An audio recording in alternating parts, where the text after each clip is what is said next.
something really wrong is going on. Mr. Kirkland, you are out of order! You're out of order! You're out of order! The whole trial is out of order! This is the second time Donald Trump has violated his gag order. I'm Rob on the right. Let's go take a look. Judge Merchan just said it's clear the $1,000 fine is not working. He said going forward, this court will have to consider a jail sentence. He then said, the last thing I want to consider is jail. You are a former president and possibly the next president. Wow, I can't believe the judge said that. If a Democrat-backed judge is saying that Trump is going to win, well, I guess he's going to win. It would be disastrous politics for the Democrats, for the judge to put former President Trump in jail over this. So he'll continue to fine him. And as long as that's what it is, I think Trump should just pay the fine and otherwise say what he wants to say. That's what I do. He can't incite, he can't defame, and if he says something really stupid, the prosecutors can use that against it. That ought to be enough. Yeah, I think that there's actually processes that are set in place already to protect the case. I mean, if you say something stupid or slanderous, well, they could use that against him in court. On top of this, there are a lot of other unprecedented aspects of this case. For instance, Donald Trump and his lawyers are going into this trial blind on a lot of issues. They are given no heads up to prepare, to get ready. Just like when Hope Hicks walked out there at 11 a.m. on Friday morning. Seems unfair. Maybe she comes back or maybe we push on.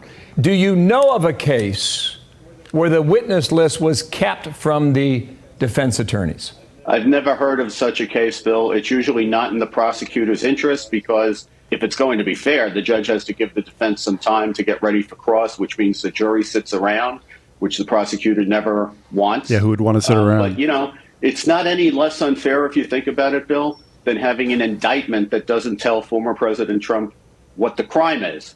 So if he's not being even told what the crime is, which is about as basic as it gets as a due process violation, this is just par for the course. This is a travesty. On the surface, it does appear to be rather frivolous, and it seems somewhat politically motivated. When we jump over to left-wing media, we can see the glee in their eyes over these developments. Little do they know that it'll benefit Trump if the court decides to throw him in the clink. And the judge has decided that, yes, Donald Trump has now violated it for the 10th time, and he has now been found in criminal contempt yet again. He's clearly expressed that he doesn't want to have to put Donald Trump in jail, but he has several options. For example, he could put him in for a few hours.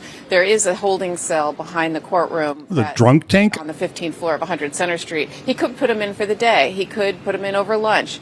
He could do it like that as a graduated step towards putting him in overnight. How does he make... Man, this is silly. What is this, Monopoly? This is a total game to these people. You know, put them into jail, take them out of jail. Why don't you just get on with your job? Tell the world what this guy's charged with, let the jury decide, and get on with it. One of the arguments that Trump has made consistently throughout this is that the gag order is not fair. It's asymmetrical. He cannot, for example, attack witnesses in this case like Michael Cohen or Stormy Daniels, but they, in particular Michael Cohen, have attacked him repeatedly. At least one of these three can see the truth through all the BS. Not all of Donald's violations have actually been charged, and there's good reason for that. The judge says that with two of the referenced alleged violations that had to do with Michael Cohen, the judge said the court cannot find beyond a reasonable doubt the defendant's statements referenced were not protected political speech in response to political attacks by Michael Cohen.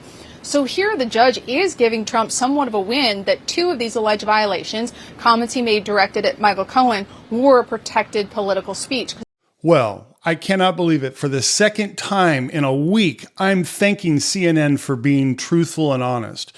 I think before it was about the polling numbers against Joe Biden, and now it's about how he's discriminated in the courtroom. I don't think Trump can keep his mouth shut, so I think we're going to see him in the slammer at some point. If you want to make sure you know exactly when it happens, hit that subscription button and notification bell. It's the only way you'll know when I upload a new video. Well, I'm Rob on the right. Till next time, see you around the campus.